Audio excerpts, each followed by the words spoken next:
más para estudiar y es una materia larga, si no está esta posibilidad también. Bueno, la clase de hoy es plaguicidas.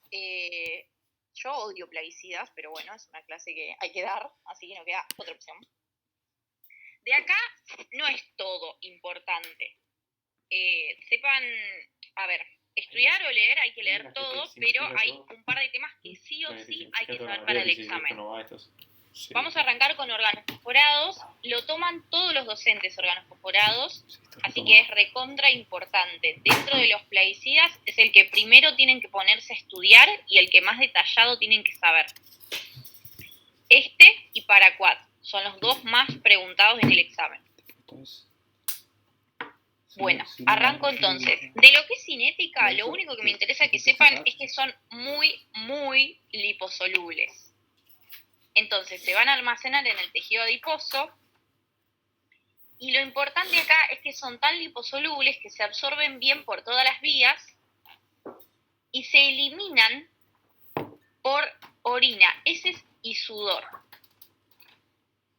Como se eliminan a través de la sudoración, y estos pacientes vamos a ver que en el cuadro clínico sudan un montón y son tan liposolubles, el problema acá es que se vuelven a absorber a través de la piel. Si yo no hago una correcta decontaminación de la piel, el paciente continúa intoxicándose porque el producto se sigue absorbiendo por la piel.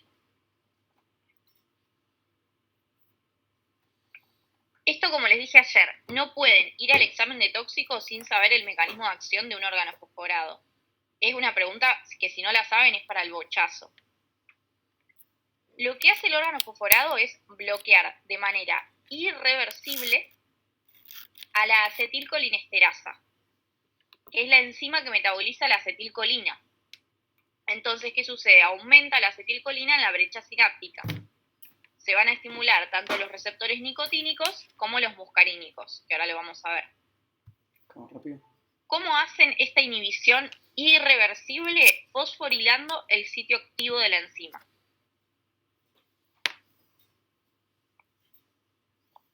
¿Hasta acá bien? Sí. Bien. Entonces, como aumentan la acetilcolina en la brecha sináptica, lo que terminan produciendo es un síndrome colinérgico, que nosotros, algunos ya lo vimos en la clase de generalidades, algunos no estuvieron. Acá va a haber dos tipos de manifestaciones. Las manifestaciones que se producen cuando estimulamos a los receptores nicotínicos, que se acuerdan que ese tipo de receptor está en placa neuromuscular y en el corazón. Y después tenemos las manifestaciones muscarínicas, que esos receptores están distribuidos a lo largo de todo el organismo. Lo primero que va a pasar cuando yo tengo el aumento de acetilcolina, el primer receptor estimulado es el nicotínico. En ese momento el paciente va a manifestar temblor, fasciculaciones, mioclonías y taquicardia, por donde se ubica ese tipo de receptor. Pero eso es temporal, es decir, va a tener esas manifestaciones un par de minutos. Ya para el momento que llega a la guardia ese paciente tiene las manifestaciones muscarínicas, las que van a caracterizar al síndrome colinérgico. Como manifestaciones muscarínicas vamos a tener, a nivel ocular va a haber miosis y visión borrosa. A nivel pulmonar va a haber broncorrea y broncoconstricción. Está en negrita porque es la causa de muerte de estos pacientes, se van a asfixiar. ¿Por qué? Porque hay un aumento de las secreciones pulmonares, que es la broncorrea, y va a disminuir mucho la entrada de aire, tiene una gran broncoconstricción. Así que eso, subrayenlo, causa de muerte, asfixia por broncorrea y broncoconstricción. A nivel cardíaco va a haber bradicardia. A nivel del tubo digestivo lo que se estimula es el peristaltismo, entonces hay vómitos, hay diarrea. Y a nivel urinario va a haber incontinencia urinaria. Y acá agreguen ustedes que el aumento de las secreciones es a nivel de todo el organismo. Este paciente va a tener sudoración excesiva y cialorrea, ¿sí? Va a salivar mucho. Como los órganos fosforados atraviesan la barrera hematoencefálica, podemos tener deterioro del sensorio o convulsiones.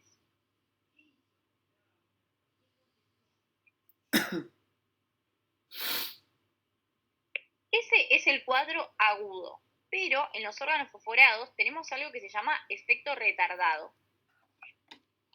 Vamos a tener dos tipos de síndromes, el síndrome intermedio y el tardío, y son manifestaciones que se dan después del cuadro agudo. El síndrome intermedio, lo que se va a producir ahí es una parálisis de la musculatura proximal. Y el riesgo es que el paciente tenga una parálisis respiratoria. Este síndrome se manifiesta entre 1 y 4 días posterior a la exposición. Posterior a la recuperación del cuadro agudo. Es decir, tuve la intoxicación por órganos fosforados, me recuperé y entre el primer día y el cuarto día de la recuperación tengo estas manifestaciones. Hay distintas hipótesis de por qué se produce. Por ejemplo, que hay daño celular oxidativo, que se altera la neurotransmisión por el exceso de acetilcolina, que hubo necrosis muscular por un exceso de calcio. No se sabe bien el mecanismo, son todas hipótesis. Y el segundo efecto retardado, que para mí es el más importante, es el síndrome tardío. Más importante porque es más preguntado, ¿no? El síndrome tardío aparece de 1 a 3 semanas posteriores a la exposición aguda. Y si la exposición es crónica, aparece después de un periodo desconocido de tiempo, no se sabe cuánto tiempo pasó. Acá lo que se produce es una polineuropatía a predominio motor flácida en lo que son los miembros inferiores, o sea, suele ser distal. ¿Por qué? Porque se va a inhibir una enzima que se llama esterasa neuropática, o también pueden leerla como esterasa neurotóxica. Esa enzima, al inhibirse, provoca o produce una degeneración de los axones con desmielinización. Por eso da la polineuropatía. El tema acá es que este proceso, esta polineuropatía, este bloqueo de la esterasa neuropática, es completamente independiente de la inhibición de la acetilcolinesterasa. Por eso, este síndrome aparece después de la exposición al órgano fosforado, ¿sí? No necesariamente va a haber un cuadro agudo clínico. Es, como les digo, completamente independiente, porque el órgano fosforado lo que hizo acá es bloquear a otro tipo de enzima que se llama esterasa neuropática.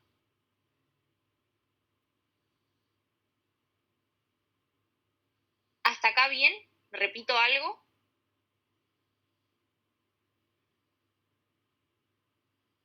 Todo bien. Bien. ¿Cómo diagnostico la intoxicación? Tengo dos tipos de formas, los métodos directos y los indirectos. Lo más fácil sería usar un método directo, que va a ser un dosaje del órgano fosforado en sangre y en orina. En general eso no está disponible, entonces tenemos otros métodos que son quizás más accesibles, que son los indirectos. Uno de ellos es la determinación de las colinesterasas. Hay dos tipos de colinesterasas. Tenemos la colinesterasa sérica, que es la que está en el plasma, la pseudocolinesterasa,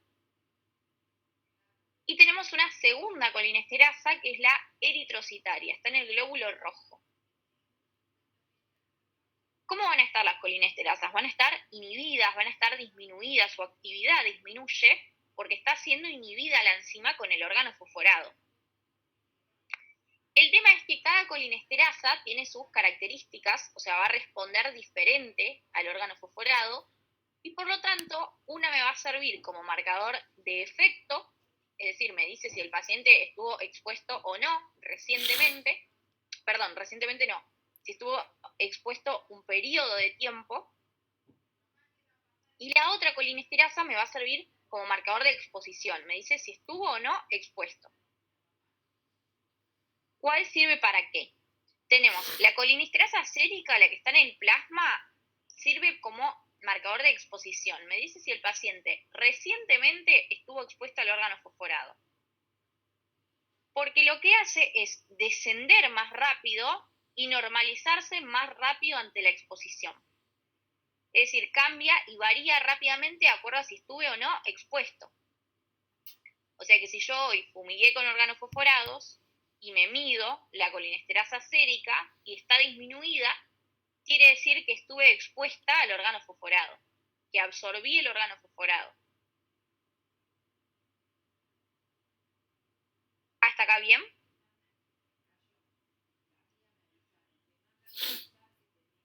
Sí. Bien. Después tenemos la colinesterasa eritrocitaria, que tiene otras características y tarda más en descender, y una vez que está inhibida tarda en normalizarse, es decir, va a permanecer inhibida un tiempo, la recuperación es lenta. Entonces, es ideal para evaluar efectos del órgano fosforado. Si yo tengo baja la colinesterasa del eritrocito, me está diciendo que hace un tiempo vengo con la inhibición de las colinesterasas. Es ideal para marcador de efecto. Entonces, si yo tengo las dos colinesterasas bloqueadas, quiere decir que hubo una exposición reciente y que viene hace un tiempo exponiéndose ese paciente. Si solamente tengo elevada la que está en el plasma, la sérica, me habla de algo agudo. Y siempre que esté baja la colinesterasa eritrocitaria, me habla de que hace un tiempo está expuesto.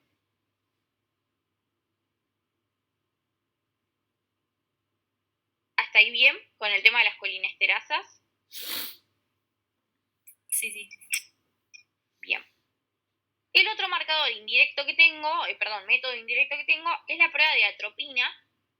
La atropina es una antagonista de los receptores muscarínicos. Entonces, suponiendo que yo estoy en el medio del campo y que no tengo la posibilidad de hacer ningún tipo de determinación de complejidad, y sospecho que es una intoxicación por órganos fosforados, puedo darle atropina al paciente, le bloqueo sus receptores de acetilcolina y si mejora el cuadro clínico me apoya al diagnóstico. Obviamente no es de certeza es el papel que me diga tiene órganos fosforados, pero me sirve para guiarme. La atropina se da subcutánea, para no generarle al paciente ningún tipo de intoxicación por atropina, y también se puede dar intramuscular o endovenosa, pero lenta, es decir, no es que de la nada le doy la atropina y ya está. Se tiene que ir absorbiendo lentamente porque si no está intoxicado por órganos fosforados, puedo empeorarle el cuadro clínico.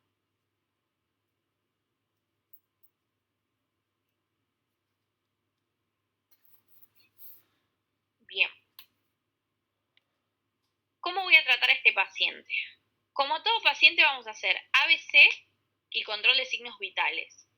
Pero para cualquier tipo de plaguicida, como son sustancias tan tóxicas y tan liposolubles, tengo que usar medidas de protección al contacto. Es decir, ropa de seguridad, máscara, guantes, cosa de no contaminarme al atender al paciente. En este caso vamos a retirar la ropa del paciente y vamos a lavar el sudor con agua y con jabón por arrastre. Ese sería, todo eso serían las medidas generales y también vamos a oxigenar al paciente. Porque es un paciente que se está obviamente asfixiando con las secreciones y demás. Todo eso como medida general. Como tratamiento específico o antídoto, vamos a hacer algo que se llama atropinización. La atropinización quiere decir que le damos al paciente atropina, que antagoniza los receptores muscarínicos, hasta llegar a ciertos parámetros clínicos. No es que tenemos una dosis específica de atropina que le vamos a dar, ¿sí? Vamos a ir viendo la respuesta clínica. Vamos a ver que pase de una bradicardia a una frecuencia cardíaca de entre 80 y 100 latidos por minuto, que disminuya la broncorrea, el broncoespasmo, o sea, que mejore la mecánica ventilatoria, que disminuyan las secreciones, ¿sí? Que deje de sudar tanto, y que pase de una miosis a una midriasis. Eso me diría que está atropinizado el paciente. Y acá tengo dos maneras de administrarle la atropina. o le coloco un suero y le dejo la atropina en el suero que vaya goteando, o directamente le voy dando ampollitas de atropina en bolo. Es decir, que conecto la vía, o sea, sería como la aguja a la vena y paso directamente por la vena a la medicación. Esas son las dos posibilidades. Lo importante no es tanto eso, sino saber que me tengo que ir guiando por la clínica y no es que tengo que, una vez que llegué a estos parámetros, cerrarle la atropina y mandarlo a la casa. No. Tengo que ir bajando la dosis de la atropina cuando llego al cuadro clínico que mejoró, a lo que yo esperaba, le voy bajando la atropina y si vuelve a presentar algún síntoma colinérgico, le vuelvo a abrir la atropina, porque puede suceder que vuelva a tener el cuadro clínico de antes. En ese caso le abro de nuevo la atropina y listo, pero lo tengo que ir monitoreando. Así que voy a ir regulando la dosis hasta que tenga los signos de atropinización.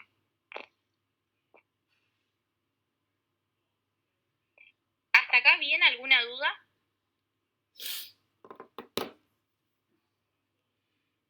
Bien, por mí. Bien. Después, para el tratamiento, en los órganos fosforados podemos darle al paciente algo que se llama pralidoxima. La pralidoxima lo que hace es reactivar a la acetilcolinesterasa. ¿Cómo lo hace? Desfosforila a la enzima que estaba bloqueada. Y una vez que la desfosforila, la enzima puede, se regenera y puede seguir actuando y metabolizando la acetilcolina. El problema es que tenemos un límite de tiempo para usar las oximas, como la pralidoxima. Tenemos que administrarlo de manera precoz, entre 18 y 24 horas de inicio del cuadro clínico, porque una vez pasadas las 18 horas, la enzima empieza a envejecer. Y una vez que yo la desfosforilé, como está envejecida, no puede seguir metabolizando la acetilcolina. Entonces, este tratamiento es de administración precoz y es un complemento de la atropina. ¿Por qué? Porque si viene un paciente asfixiado a la guardia, por más que yo le dé la pralidoxima, no va a mejorar la clínica rápidamente. En cambio, la atropina bloquea el receptor de acetilcolina y enseguida mejora el cuadro clínico. No tenemos que esperar hasta que se metabolice la acetilcolina. Entonces, la atropina le va a salvar la vida al paciente y le va a mejorar el cuadro clínico. Y las oximas lo que van a hacer es mejorar la eliminación de la acetilcolina para que el paciente se vaya recuperando. Es complementario.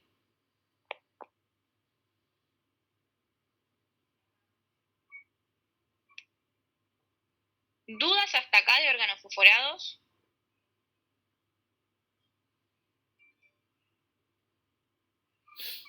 No. No. No, por ahora no. Bien. Espectacular. Vamos entonces con carbamatos. De carbamatos lo que hay que saber es cuál es la diferencia con el órgano fosforado. Es decir, no pretendo que vayan ahora y lean carbamatos y rinden el 14, pero por lo menos saber lo que está en esta diapositiva porque lo pueden llegar a preguntar y es muy, muy similar al órgano fosforado. Es decir, capaz no lo leen y la pregunta era recontra sencilla y pierden puntos del examen por no leer esta diapositiva. Los carbamatos también son plaguicidas. La diferencia que tiene con el órgano fosforado es que si bien también van a bloquear a la acetilcolinesterasa, la unión con la acetilcolinesterasa es menos duradera. El bloqueo es reversible, ¿sí? La bloquean pero de manera reversible porque no la fosforilan. Ay, manda mensaje y me sale en la pantalla. No la fosforilan, entonces la unión que tienen es mucho más lábil y menos duradera. ¿Qué más? Bueno, ¿hasta acá bien? Sí. Bien. Eso por un lado. Por otro lado, yo les dije que el órgano fosforado atravesaba bien la barrera hematoencefálica. En este caso, no atraviesan bien la barrera, por lo cual tienen menos síntomas neurológicos. Entonces, el bloqueo de la enzima es reversible, es menos duradero y encima tienen menos sintomatología neurológica. El cuadro clínico va a ser el mismo, ¿sí? Cuando el paciente llega a la guardia va a tener un síndrome colinérgico con cualquiera de los dos. La diferencia es que si a este paciente yo no lo trato y sobrevive, digamos, a todo el cuadro clínico que tiene, a las 24 o 48 horas la enzima se libera libremente, sola, y revierte totalmente el cuadro clínico. Esa es la gran diferencia. En cambio, el órgano fosforado no, si yo no lo saco, va a quedar ahí.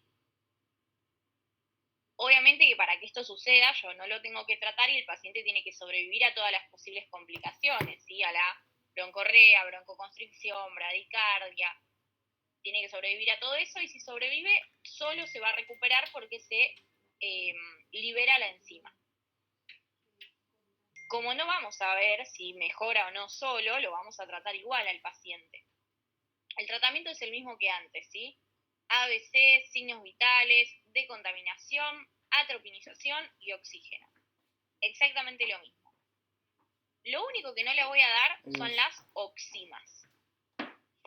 ¿Por qué? Porque acá no está fosforilada la enzima, entonces darle una oxima no me sirve, no le va a sacar ningún átomo de nada, no lo va a desfosforilar porque no está ese mecanismo. Si yo ya sé que el paciente consumió un carbamato, no tiene sentido darle las oximas.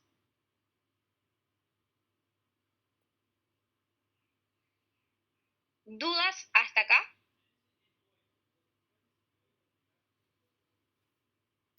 No. No.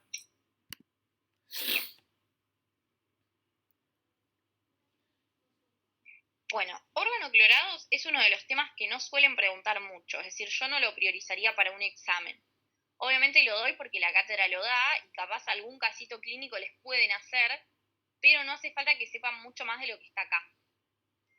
El caso clínico que es más famoso así en la cátedra es de la mamá que los hijos tenían piojos, entonces les coloca una sustancia para matar los piojos con una gorrita y se lo deja puesto toda la noche y a la mañana los nenes amanecen muertos.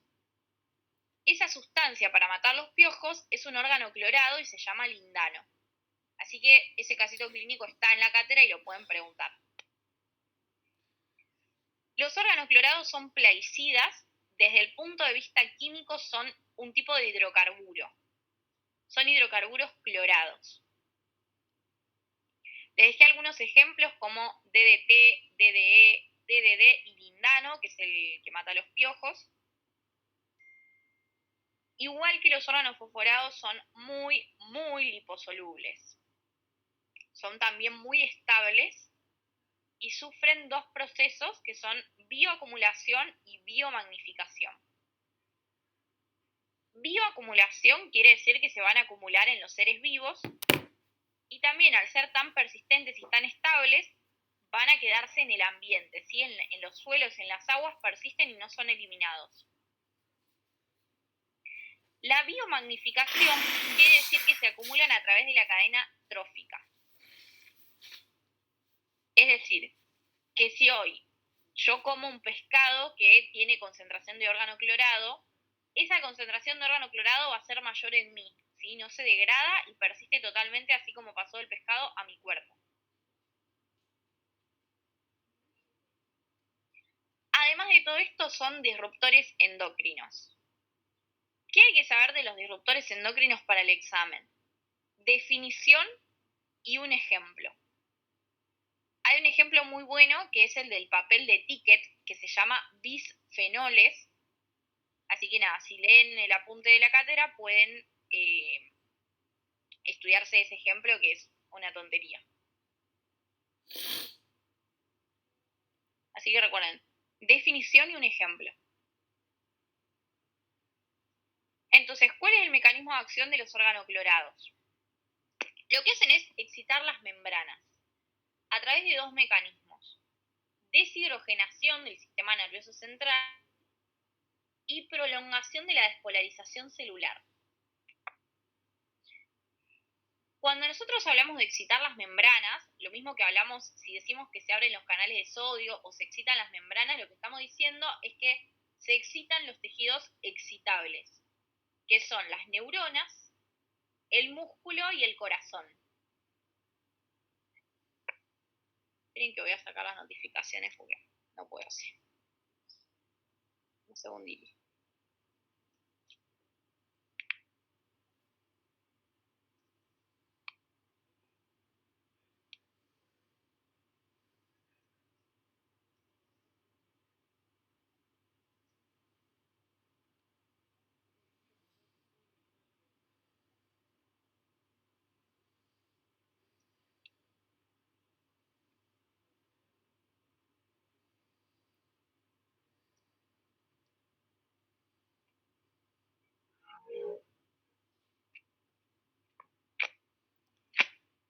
Acá estoy.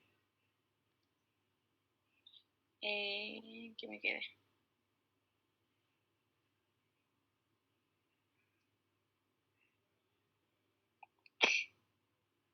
Bueno, se excitan los tejidos excitables. Entonces, la neurona, que es un tejido excitable, va a empezar a aumentar sus descargas. Lo mismo pasa con el músculo y el corazón, aumenta su actividad. ¿Por qué? Porque son tejidos excitables. Entonces, ¿cuál va a ser el cuadro clínico? Bueno, todo lo que hablamos recién, ¿sí? Como las neuronas empiezan a aumentar las descargas, puede haber convulsiones, excitación psicomotriz, a nivel cardíaco va a haber arritmias y tenemos riesgo de rhabdomiólisis. Ojo con esto de las arritmias, acuérdense que los hidrocarburos son arritmogénicos, ya de base son arritmogénicos. Entonces las arritmias también tienen que ver con que desde el punto de vista químico son sustancias que van a aumentar el riesgo de las arritmias. Hasta acá bien, repito algo.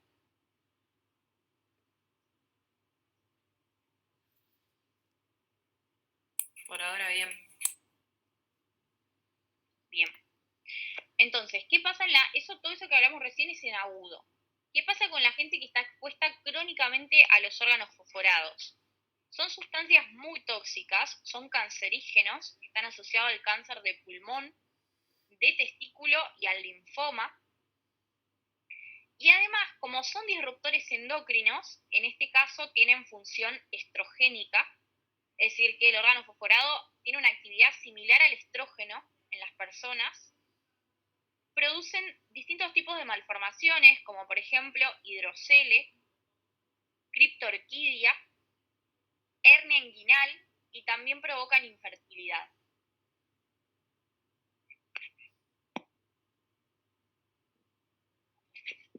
El diagnóstico es sencillo porque no hay mucho para hacer. En exposiciones agudas puedo hacer la determinación en sangre y en exposiciones crónicas lo único que puedo hacer es la biopsia de tejido adiposo.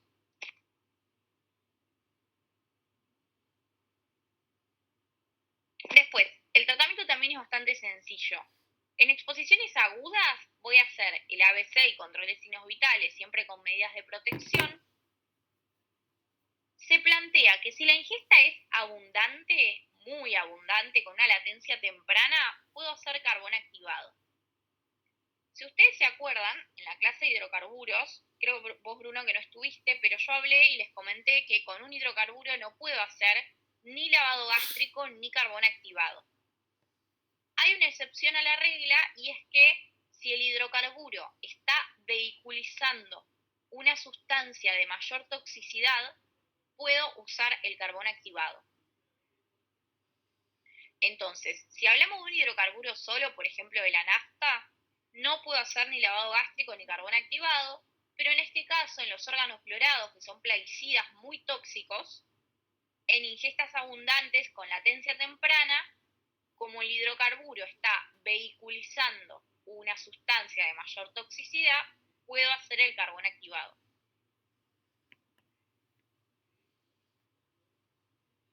¿Hasta acá bien?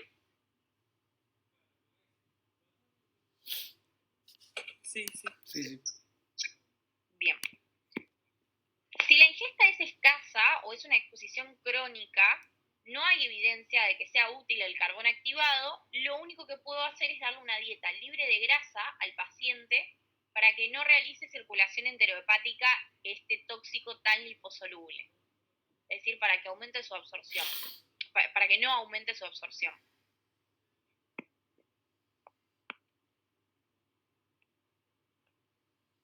Bien, ¿hay alguna duda con esos plaguicidas que vimos recién? No. No, yo no. No. Bien. Paso entonces al paraquat. Paraquat es muy preguntado y a la gente, a los docentes, por ejemplo, a la doctora Negri, no le gusta que no sepan paraquat, ¿sí? Se pone bastante como intensa. Es de los más preguntados, o sea, casi tienen que hacer como un top 10, los 3 más tomados en este caso serían órganos fosforados, paraquat, y después a veces toman piretrinas piretroides, eso lo pueden preguntar. Y los anticoagulantes. Esos 4 son los más tomados y por eso están acá en la diapo. El paraquat es un herbicida de tipo dipiridílico. El mecanismo que tiene en los vegetales, en las malezas, es bloquear la fotosíntesis, pero si ustedes les preguntan mecanismo de acción, lo que les están preguntando es todo esto que vamos a ver ahora acá. Así que en ese caso responden esto. Está en la diapositiva en negrita. Y ahora lo vemos. El paraquat es un líquido que se absorbe vía oral. ¿Sí? Está concentrado al 20%. ¿Todo bien? Su órgano blanco es el pulmón, pero no tiene la estructura necesaria para absorberse a través del pulmón. ¿Por qué? Porque sus partículas son muy grandes, no pasa la membrana alveolo capilar. Así que solamente se absorbe vía oral. La cinética es tricompartimental, pasa a la sangre, de ahí a los tejidos blandos y de ahí se acumula en el pulmón. Como les decía, si ustedes les preguntan mecanismo de acción en el examen, van a preguntarles esto que está en negrita, hay que saberlo, es muy preguntado. Primero que nada, el paraquat funciona como receptor de electrones en reacciones de óxido-reducción. Por lo cual, lo que va a hacer es formar radicales libres. Los radicales libres, ustedes ya saben que van a generar peroxidación lipídica de los tejidos y va a destruir las membranas celulares. Como eso sucede a nivel pulmonar, porque es el órgano blanco, ¿sí? Se va a acumular ahí, y hay mucha concentración de oxígeno en el pulmón, esto se va a potenciar de tal manera que se perpetúa. Se van a formar muchísimos radicales libres a nivel pulmonar. Por eso va a ser un órgano muy afectado en la intoxicación por paraquat. Se destruye el pulmón en este tipo de intoxicaciones. ¿Hasta ahí bien?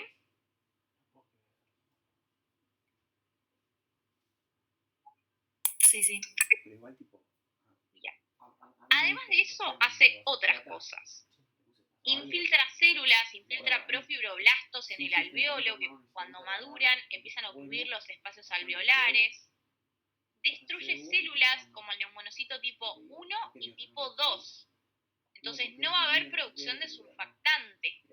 Hay colapso alveolar. Aumenta la reclusión de los macrófagos.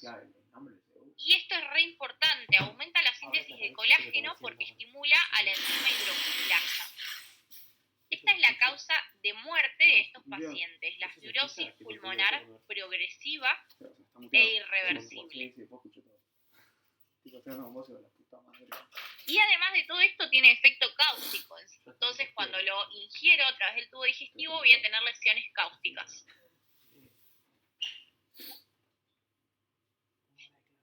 ¿Cuál va a ser el cuadro clínico de estos pacientes? Depende de la dosis que consuman. Puede ser un cuadro dentro de todo leve cuando consuman menos de 20 miligramos por kilo. En ese caso solamente va a tener las manifestaciones de tipo cáusticas. Vómitos, diarrea, dolor abdominal, hematemesis y puede que perforación gastrointestinal. El libro del doctor Damín dice que en un cuadro leve no va a desarrollar la fibrosis pulmonar. Tiene buen pronóstico, no la suelen desarrollar. Después tenemos el cuadro de toxicidad moderada, que va entre 20 y 40 miligramos por kilo. Ahí vamos a tener todo lo que nombramos recién, las lesiones cáusticas, puede haber también falla renal. El paciente acá se va a morir, si sobrevive a todo eso, sobrevive y se muere de una fibrosis pulmonar progresiva e irreversible. Les van a preguntar esto y les van a preguntar cuánto tiempo transcurre hasta que se produce. Tarda más o menos entre 2 y 3 semanas en producirse.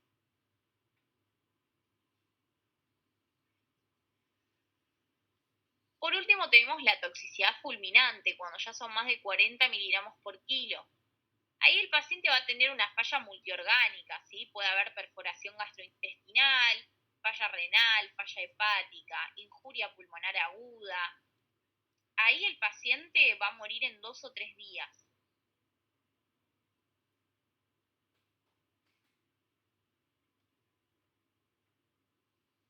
Entonces, ¿a quiénes tratamos? A todo paciente expuesto al paraquat lo vamos a tratar. ¿Por qué? Porque es letal su intoxicación, entonces no nos vamos a arriesgar. Lo primero que vamos a hacer es impedir la absorción de este herbicida. Tenemos varias maneras. Puedo usar carbón activado seriado, por ejemplo que estoy, no sé, en la guardia del Hospital Fernández y cae alguien con la botellita de paraquat diciendo que tomó paraquat, le doy carbón activado seriado. O supongamos que estoy en el medio del campo y no tengo absolutamente nada de carbón activado en esa guardia, en esa salita, lo que le digo al paciente es que vaya y coma tierra. La tierra desnaturaliza al paraquat. El nombre coqueto sería tierra de Fuller. Pero es eso, es básicamente decirle que coma tierra para desnaturalizar al herbicida. También podemos darle algo que se llama bentonita al 7% que va a disminuir su absorción. Pero bueno, los otros dos son más conocidos. ¿Hasta acá bien? Sí, sí. Sí. Bien. El segundo paso es aumentar la excreción del paraquat. Recuerden que es una sustancia que se absorbe con carbón activado, entonces lo que podemos hacer es hemoperfusión. Dentro de las primeras 12 horas de la ingesta podemos hacer la hemoperfusión. La máquina de hemoperfusión tiene cartuchos con carbón activado. Entonces me sirve para esas sustancias que se absorben por carbón activado, pero que ya pasaron a la sangre.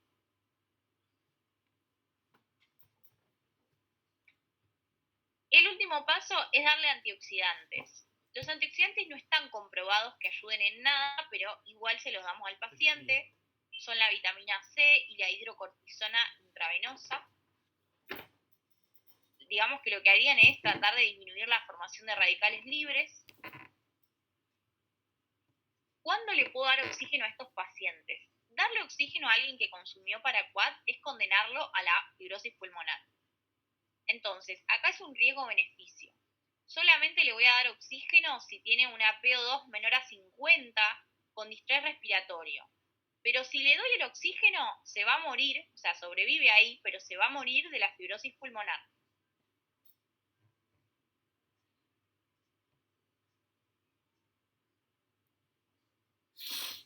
Hasta acá, ¿dudas con paraquat?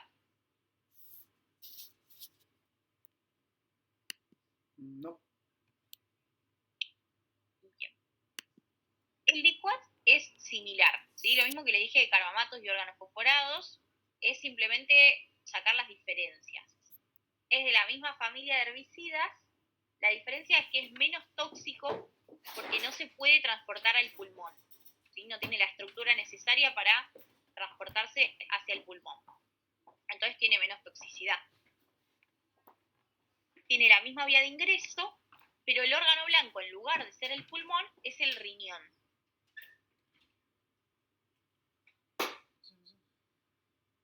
La toxicodinamia es similar, y, digamos, tiene el mismo mecanismo de acción, la formación de radicales libres, y el cuadro clínico es similar, ¿sí? Va a generar los mismos efectos cáusticos, las lesiones del tubo digestivo, la falla renal aguda, y en cuadros graves puede haber fallo hepático y edema agudo de pulmón, y obviamente las lesiones cáusticas pueden llevarme a la perforación gastrointestinal. O sea, la verdad que no hay diferencia en cuanto al cuadro clínico, lo único que no va a desarrollar es la fibrosis pulmonar. La causa de muerte sería la falla renal aguda. El tratamiento, lo mismo, ¿sí? Es literal el mismo tratamiento. No cambia nada.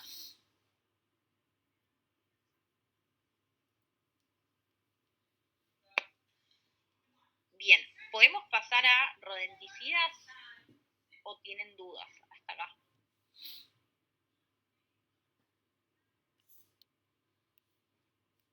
No, por ahora no. No. Bien.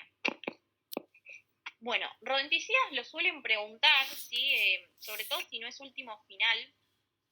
Siempre tengan en cuenta que si van a rendir tóxico y no es fecha de último final, el examen va a ser con mucho más detalle, porque toman mucho más médicos, no toman los que toman solo en último final, entonces va a ser mucho más detallado, lamentablemente. Sé que es un bajón, pero bueno, es así, vayan preparados para eso. Vean muchas experiencias de final, que es lo que más los va a ayudar. En mi final, que no era último final, me tomaron rodenticidas. Yo lo había estudiado, pero no lo había preparado bien. Entonces como medio hice agua ahí. Así que nada, yo quedé media traumada y está muy bien preparado en la diapositiva. Hay dos tipos de rodenticidas. Tenemos los warfarínicos, que son los más viejos, y los super warfarínicos, que son los más nuevos.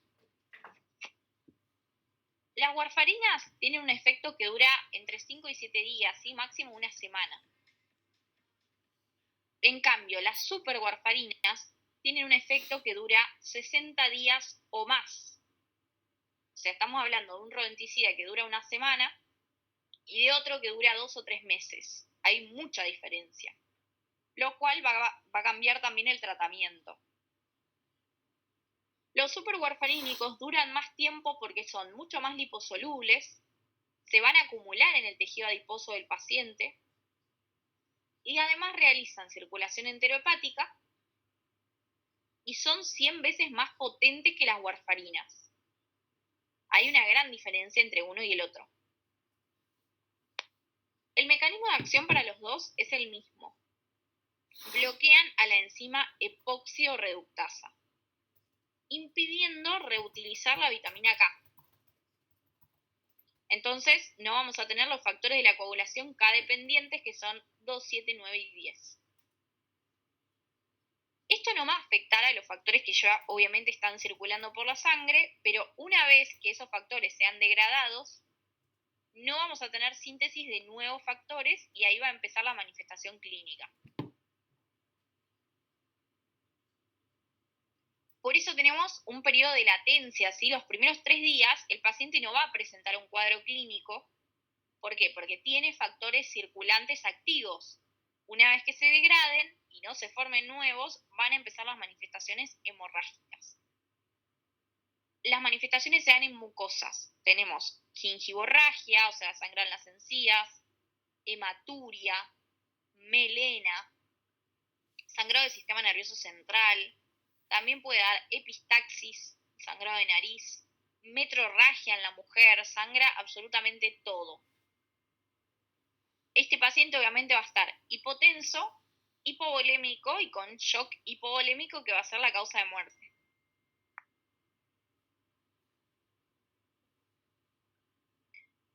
¿Cómo diagnostico a este paciente? Es muy fácil diagnosticarlo, es literalmente lo más sencillo del mundo, es una prueba de coagulación, está en cualquier laboratorio. Puedo hacer el TP, el KPTT, el RIN, me van a dar todos alterados. El TP, que es el tiempo de protrombina, se va a prolongar. Y se va a prolongar ya a partir de las 12 horas de haber consumido el rodenticida. Entonces va a ser fácil detectar este tipo de intoxicaciones por laboratorio, son muy fáciles de detectar. Valores normales de TP las primeras 72 horas, a mí me descartan un cuadro de intoxicación por rodenticidas.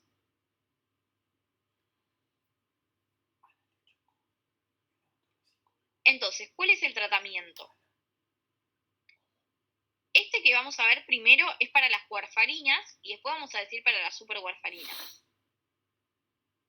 Si el paciente consumió warfarinas, que acuérdense que más o menos duraban una semana el efecto, pero consumió menos de una cucharada sopera, que serían menos de 10 gramos, no hace falta tratarlo, ¿sí? No es una dosis tóxica. Si consumió una cucharada sopera, que son entre 10 y 15 gramos, puedo darle una única dosis de carbón activado. Ya si consumió más de una cucharada sopera o lo que seguramente nos pregunten que sea una ingesta totalmente desconocida, ahí tengo que evaluar el TP. Si el tiempo de protrombina está entre el 40 y el 60%, voy a reponerle la vitamina K intramuscular. Si el tiempo de protrombina ya es menor al 40%, le voy a dar la vitamina K, pero se la voy a dar endovenosa. Si yo le doy la vitamina K y el paciente tiene el TP más de 40%, lo puedo externar. No le estoy dando el alta, sino que le estoy diciendo, bueno, lo voy a tratar de manera ambulatoria. Le di la vitamina K, lo mando a la casa con vitamina K oral.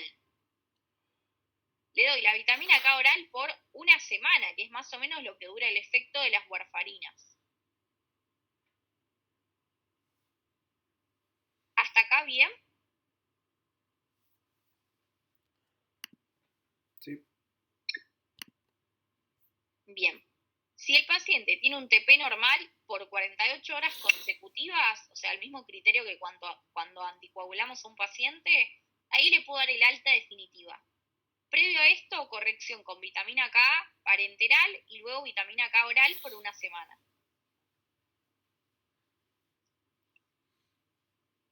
Ahora, ¿qué pasa con las superwarfarinas? Es bastante similar el tratamiento. Vamos a usar la misma diapo que antes. Si consumió menos de una cucharada sopera, lo mismo, no lo trato. Si consumió una cucharada sopera entre 10 y 15 gramos, en lugar de darle carbón activado en dosis única, le voy a dar carbón activado seriado. Porque recuerden que las superwarfarinas realizan circulación enterohepática. ¿Hasta acá bien? Sí. Bien. ¿Qué pasa si la ingesta es desconocida? En ese caso va a pasar lo mismo. Sí, voy a evaluar el TP, le voy a dar la vitamina K parenteral de acuerdo al TP, pero al momento de mandarlo a la casa de manera ambulatoria, yo no le puedo dar la vitamina K oral por una semana. ¿Por qué? Porque al día 9 el paciente llega con hemorragias a la guardia, porque recuerden que las superwarfarinas duran 60 días o más el efecto. Le voy a dar la vitamina K oral, pero se la voy a dar por 60 días o más, entre 2 y 3 meses de vitamina K oral.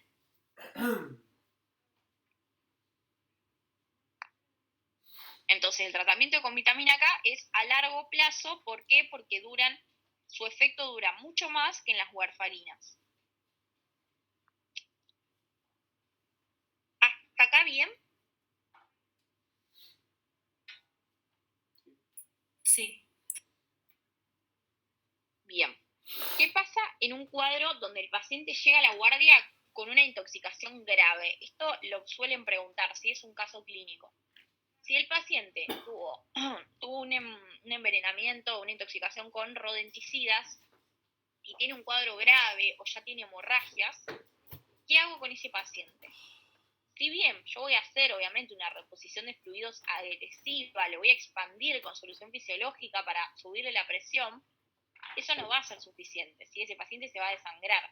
Necesito algo que me frene las hemorragias. Le voy a dar la vitamina K, se la voy a dar porque le falta vitamina K, se lo doy intravenoso, pero la vitamina K tarda en actuar, ¿sí? Tarda 6 horas. Para ese entonces, un paciente que ya está con hemorragia se puede desangrar. ¿Qué es lo que le voy a dar para cortar las hemorragias? El plasma fresco congelado. le voy a reponer los factores de coagulación a este paciente con el plasma, de esa manera el sangrado va a frenar. Entonces, es ideal la reposición de plasma fresco con sangrado activo o inestabilidad hemodinámica.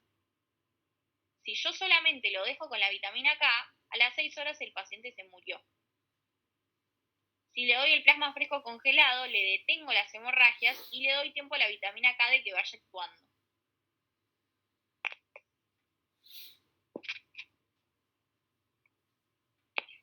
¿Dudas hasta acá de rodenticidas?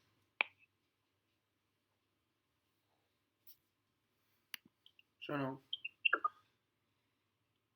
Bien, chicas, ¿ustedes viven? ¿Están bien? Sí. Bien. Últimas diapos. Piretrinas, piretroides. Sé que ustedes pensarán, ni en pedo estudio piretrinas, piretroides. Yo no lo estudié cuando rendí, les voy a ser sincera, pero lo toman y no quiero que les vaya mal, así que es 1 o 2 diapos nada más que tienen que saber de piretrinas, piretroides. Lo que les van a preguntar es qué son y a dónde están. Son insecticidas de uso doméstico. Entonces, la voy a encontrar en todo lo que sea off, Ray, todas las tabletas mata mosquitos, los espirales, hay shampoos, hay todo, cualquier producto insecticida tiene piretrinas, piretroides. Las piretrinas son más antiguas, ahora están mejoradas químicamente, que son los piretroides. Se absorben vía oral y vía inhalatoria. Lo que hacen es aumentar el tiempo de apertura del canal de sodio. Recuerden que abrir canales de sodio significa que los tejidos excitables se van a excitar porque se van a despolarizar las células. Y en dosis altas lo que hacen es bloquear los canales de GABA.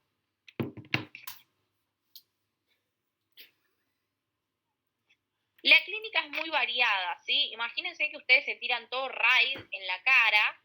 ¿Eso que les puede generar? Síntomas irritativos, ¿sí? Puede haber irritación conjuntival, puede haber neumonitis, si se aspiran todo eso, puede haber vómitos, puede haber síntomas alérgicos.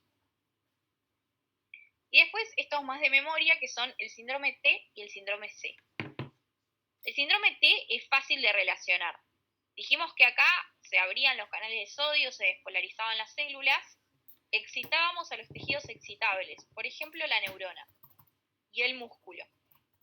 Entonces se puede dar temblores, se puede dar excitación psicomotriz, se pueden dar convulsiones. Ese es más fácil de acordarse. Después está el síndrome C, que es de memoria, donde se puede generar cialorrea, coreoatetosis o parálisis. Para diagnosticar piretrinas, piretroides, puedo en la muestra de orina dosar el ácido crisantémico o algún derivado.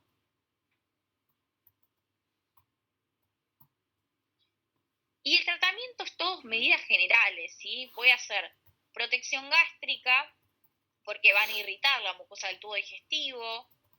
Puedo hacer una dieta hipograsa para que no se reabsorban a través del tubo digestivo. Si el paciente tuvo síntomas alérgicos, lo trataré como una alergia con antihistamínicos. Si tiene una neumonitis o un broncoespasmo, le daré salbutamol, le daré glucocorticoides para nebulizarse. Si tiene temblor, convulsiones, le daré benzodiazepinas. Y si fue una ingesta muy abundante, por ejemplo, una ingesta tratando un intento de autoeliminación, le puedo dar carbón activado. Tiene que ser muy abundante. Pero son todas medidas generales, no hay nada específico.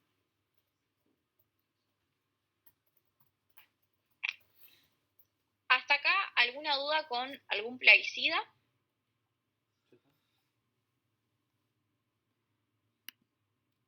Creo que no, pero cuando lo estudie sí. Bueno, cualquier cosa me manda un mensajito. Recuerden, si tienen que priorizar a la cabeza órganos fosforados y paraquat, luego los rodenticidas, luego piretrinas, piretroides, que es básicamente casi todo lo que está en la diapo, ¿sí? Si no lo tomaran, yo no se los pondría en la diapositiva. Ok, perfecto. Así que, bueno, chicos, mañana nos vemos con alimentarias. Traten de estar, es una clase recontra tomada. Dale, vamos a estar. Chao. Todo, nos Adiós. vemos. Chao.